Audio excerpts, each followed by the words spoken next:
بسم اللہ الرحمن الرحیم اللہم الہمنی رشدی واعذنی من شر نفسی۔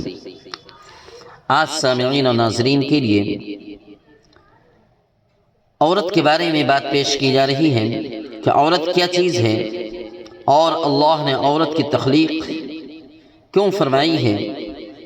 اسی لیے عورت کے بارے میں بات یہ آتی ہے کہ عورت ایک مہکتے ہوئے پھول کے مانند ہوتی ہے۔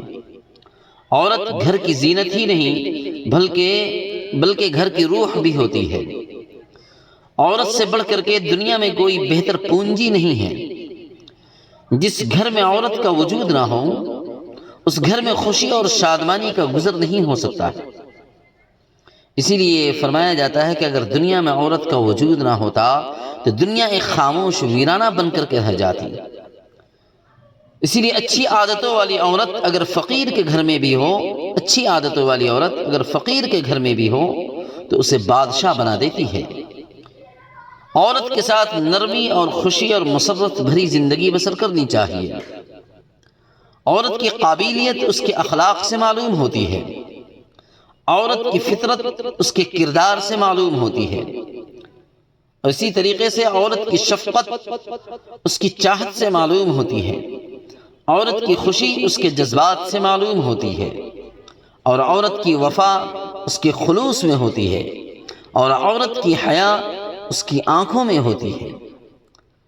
اسی لیے فرمایا جاتا ہے کہ عورت کی ادا اس کے بھولے پن میں ہوتی ہے، اور عورت کا غصہ اس کی زبان میں ہوتا ہے۔ عورت کا صبر اس کی خاموشی میں ہوتا ہے۔ اور عورت کے بارے میں یہ بات بھی آتی ہے کہ عورت کی چاہت اس کے انداز سے معلوم ہو جاتی ہے کہ عورت کی کیا چاہت ہے۔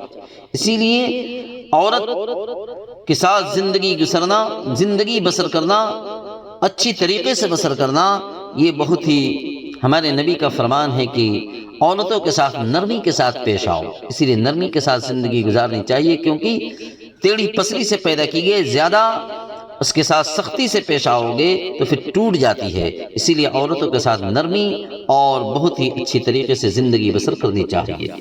اللہ تعالیٰ ان باتوں پہ عمل کی توفیق نصیب عطا فرمائے۔